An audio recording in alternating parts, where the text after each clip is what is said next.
Hello, everybody. It's good to be with you here today. My name is Anita Nielsen. I'm an author, sales performance coach, and consultant. And today I want to talk to you about something that I think is pretty top of mind for just about every sales professional out there, regardless of where they play in the sales cycle.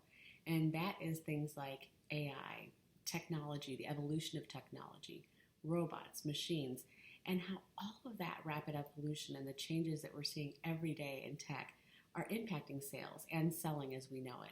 Definitely a topic that's near and dear to my heart.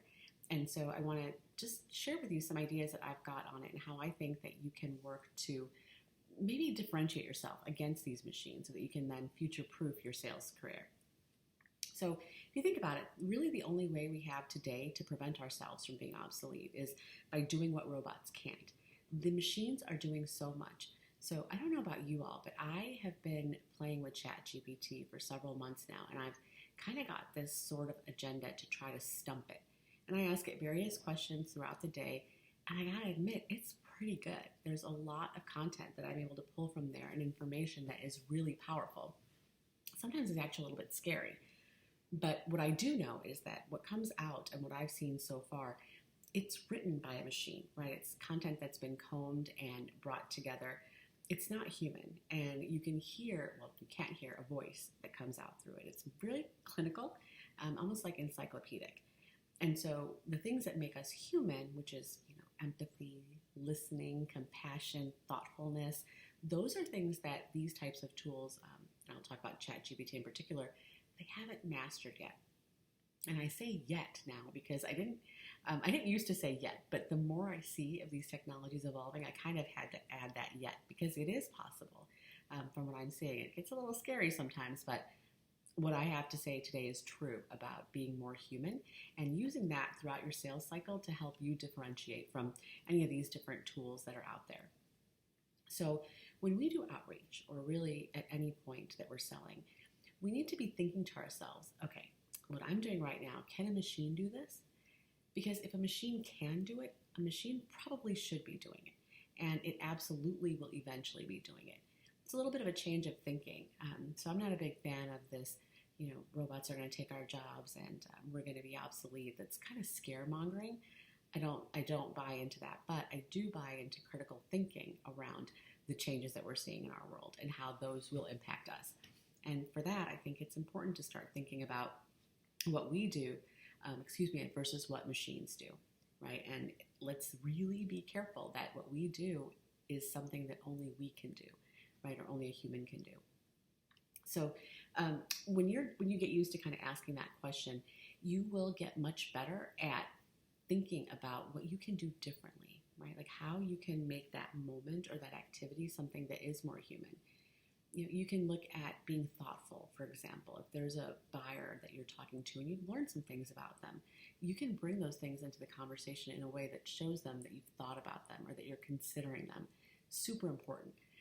It's kind of funny, you could probably tell a machine how to do that, but the reality is it won't sound real, right? Because we are talking to a machine or we're reading from a machine. What differentiates us is that through our voice, you can hear our intent. You can hear where we're coming from and almost who we are. And that's the crucial part about selling in the future and actually already selling today. Who you are as a sales professional and what you stand for has such importance throughout your sales cycle because the things that make you uniquely you are the things that will help you be successful as you sell as technologies ramp up, okay? So next thing I want to talk about that can help us prevent ourselves from being obsolete in sales is this idea of learning. So one thing I know for sure is that we cannot afford to have any complacency with learning, and I mean ongoing learning. Sales professionals and pretty much humans, we have to evolve and we have to be able to adapt. A huge part of that for us in this profession is ongoing learning. It's so easy for a sales professional to get complacent and then end up, just dwindling their career and finding out that they're kind of on the back burner while all these other people that are coming in are kind of taking over. And so especially if you're a high-performing sales professional, you probably already have some discipline around learning. And if you're not, well, make sure that this is one of the things that high performers do. And they've done it long before there was any fear about machines. It's just something that they carry with them. It's a curiosity. And it's an understanding that learning is what helps keep you real. It helps keep you in the game, right? Because others are constantly learning. And so what are we supposed to learn? Well, there's so much we are supposed to be learning and so much we should know. But I'll start with things like the basics of human psychology, how buyers buy, what drives their decisions. There's countless books on these topics, and there's many other resources like podcasts out there. Do a simple search, you'll see things pop up. But you also want to work on things like skills. So that's kind of the knowledge that you want when I talk about human psychology basics and information around what makes buyers buy. When I talk about skills, I'm talking more like asking questions, right, or listening, and even persuasion skills. These are things that are a little bit harder to learn because you actually have to go out there and dig and then maybe find someone to help you create those skills in you if you don't have them or hone them. But it's something that you have to keep top of mind because, look, if we want to be able to differentiate and if we want to be able to relate with our clients on a level that a machine can't, we have to be able to understand those clients and really, really well. The way that starts is by asking questions. And asking questions is only as good as how much you're going to listen to the answers. Right? And once you've got that combination where you're truly asking powerful questions and you're listening intently and carefully during the conversation, that's where you're going to get that information that will help you then shape a value proposition that's going to matter to your buyer. Right? If you think about sales professionals today, I find that the ones that have learned some basics of human psychology tend to just be much more at ease with the sales process, and they're more comfortable in their own skin, especially when they're having conversations with buyers. And that's something that's super valuable. The other thing is that the sales professionals who can see the sales process through this lens of human psychology, inevitably, because of that thinking and how they relate, they're going to end up being relevant. They'll stay relevant. And so if you want to future-proof your sales career, a big part of that is this commitment to ongoing learning. Okay? So next up, excuse me, there we go. So one thing I should probably digress and take a moment to talk about is this idea that, I've written this book, Beat the Bots. It's about how humanity can future-proof your sales career. And the reality is, people kind of think that I'm anti-machines, and I'm really not. So machines are not evil. I don't ever want to come off as saying that. Machines can be really valuable in selling also. They have a place. Things that are done cheaply, efficiently, quickly, those tend to happen when things are automated and the machines and technologies behind them. The thing, though, is that if there is something that's rote or it's just cumbersome and takes too long to do, that's the kind of stuff that you want to be able to use technology for. So not all technology is bad. Even the scary technologies can be super valuable. It's more of a matter about thinking through, okay, what can I do to use this technology to help make my life easier? So for example, if you think about ChatGPT, that's one that I found is super valuable, and it's, different sales professionals I work with across the industry to help them learn more. One of the challenges that we face sometimes as sales professionals is, you get so deep into the sale that you tend to not look at the overall business, or you don't take time to develop your business acumen, and that is so important. So you can use a tool like ChatGPT just to give you some general information on a topic or about a client or anything that has to do with what you are working on. Now, is it always going to have an answer? I don't know. So far, it's always had an answer for me. Quality, jury's out, but there is usually something that comes back to you. It's a different way to research is the way at least I'm looking at it right now. And I've found that there's some really valuable information that comes out when you ask the right questions of the tool. Now, if you also think about, robots, for example, or, different technologies, they're not evil, right? Everything has its place, but you have to know that. And the fear is not going to help you, but the understanding of technology being pretty much as good as the people who wield it and how well you use it, that's an idea that you should carry with you, because that is another one of those ways where you're going to help be able to differentiate yourself. Be real, because AI won't speak like you. It doesn't have your voice. Robots are not going to have your voice, right? But your client, they can also tell when you know something versus when you've memorized something. So that's the caution with using these tools, especially for research. Like, it's great if you're using it to kind of help you understand better or help inform some points that you want to make. However, if you get to the point where you're really basically spitting out everything that ChatGPT or another one of the tools has popped out to you, it won't work, because you're going to go back and talk to your customer as if you were reading a memorized speech, or as if you were talking about something that really doesn't matter to you. There's no like intention or passion behind it. It really is like, I studied this, I crammed for this, and I'm going to come in and just give it all to you. There's a difference in subtlety in tone and how you give that information to your client that will it'll let them know whether or not you're genuine, if it's something that you've actually learned about, or something that you're just kind of trying to like learn enough to be able to have the conversation with them. So that's a very real challenge. And, I would ask you that if you are using technologies where, especially for research, just be careful, right? Just make sure that you take the information that you need and internalize it to make it your own. Use your words, use words that you're comfortable about. And don't try to take things that, maybe you don't agree with or that you don't feel comfortable talking about, because it will show and it will take you 10 steps back in your sales process, if there's actually even a sale to be left after a customer starts to feel like they're talking to an automaton. Okay, so next up, I want to talk a little bit about, give me one second here, the slide is not cooperating. Here we go. The next thing I want to talk about is just success, right? And how this technology helps foster success for salespeople. So if I'm a sales professional, I need to be asking myself the question, can a robot do this task? Can a robot do that task? Well, if it can, then I need to start thinking about how do I get this rote stuff to be given to something that's going to do it quicker, more efficiently, and cheaper, so that I can then use my time for something that is more valuable to my client. And the sales professionals, I think, that are really going to find success are the ones that are going to be able to optimize their tools and their technology, and really also wield the power of their own humanity and do those things in balance and in harmony. So knowing which thing should take which place throughout the sales cycle is going to be a really important part of modern sales. So, think about it this way. If there's something that only you can do because it's based on who you are, your ideas, your knowledge, your experience, then that's something that you hold and you will continue to do within your sales role. However, if it's something that is like, expense reports, automated emails to, follow up, or prioritizing your schedule, things of that nature, you want to be able to be open enough to try to see how technology can help you with those. There's even a couple of things out there that I've seen, and you all know I do not profess to be technical at all, but there's some AI tools that you pretty much type in what you want to see, and they will create a visual, or it'll give you a visual that you can then use, of course, in a client presentation or in something else that you're working on. This is so powerful, right? It's just, you didn't have to sit there and go research and find the right image. You got those images kind of fed to you by asking what it was that you wanted. That's a powerful tool.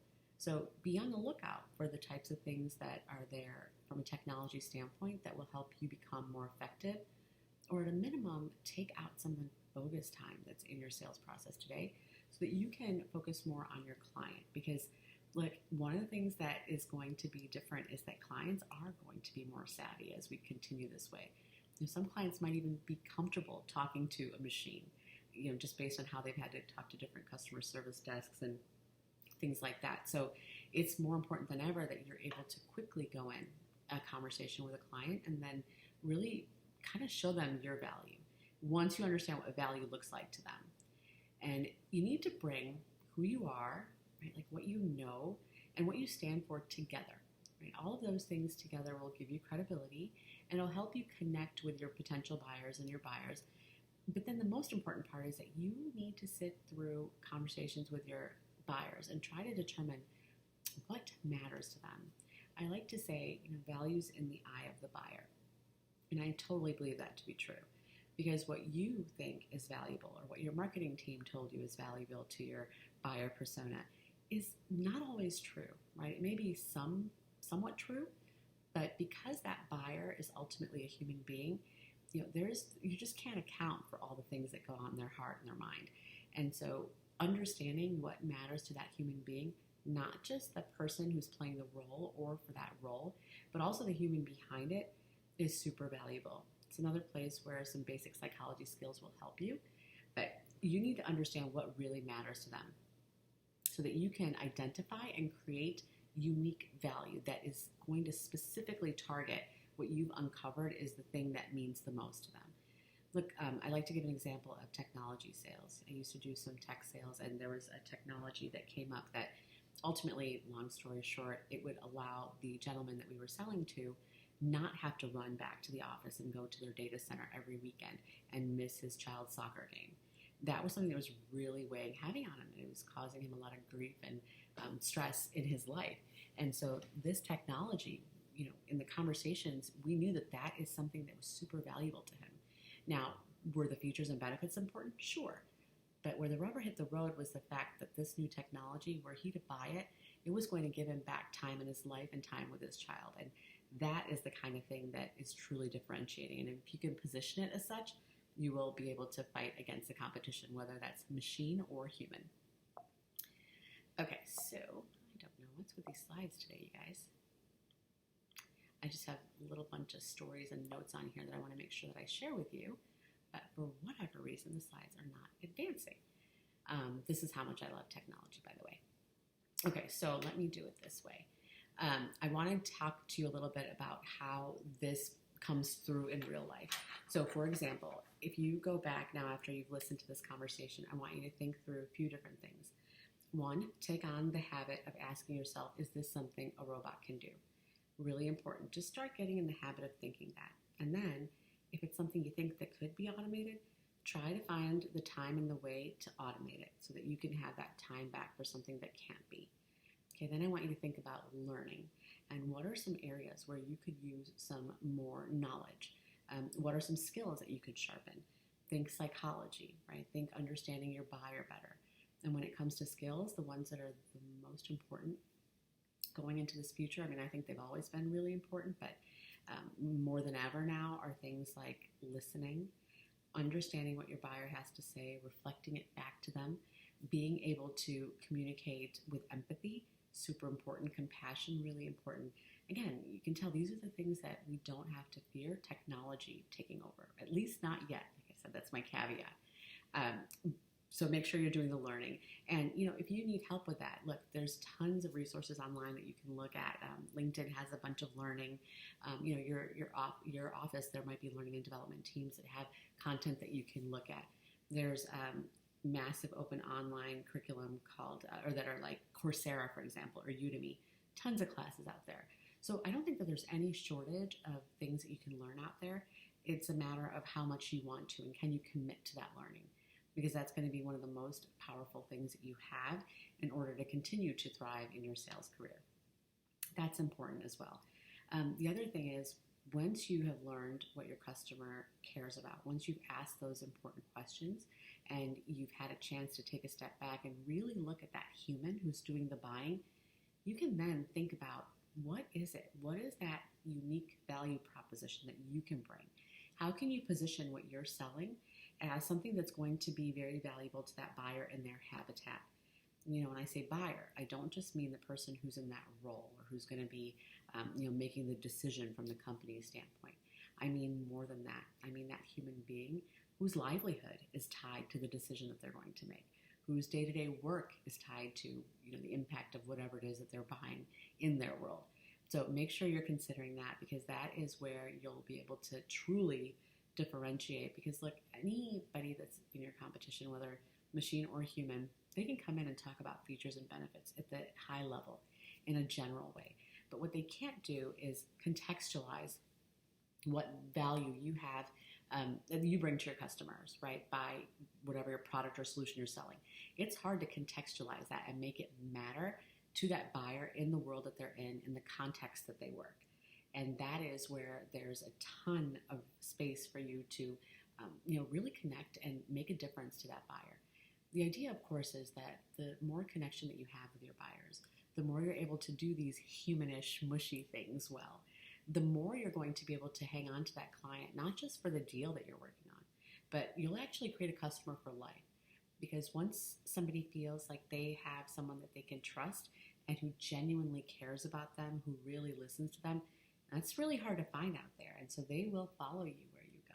And they will continue to take calls from you, right, depending on what you're selling at any given point in time. That becomes a contact that is really important to you in your career. So definitely make the time to make a value proposition that really will resonate with them. And last thing is, don't get frightened. There's a lot of fear mongering going on. Yeah, this is something we have to face and we have to think about. But the last thing we want to do is start shaking on our boots and getting scared, because that will make things much worse. And it'll kind of almost make you feel panicked and desperate. I know for sure that desperation never led to good decisions or to good conversations. So be mindful of the fact that this is something that's happening. It's a change, and that you have the ability within your own self to adapt accordingly. But that will require a choice, and it's a choice that you'll have to make. And so I trust that after hearing some of these ideas, you'll be able to go back and put them into play and definitely do what it takes to differentiate yourself and make sure that the machines are a non-issue for you, at least not for the foreseeable future. So thank you so much for sitting during my session today, and I wish you a wonderful rest of the week. Happy selling.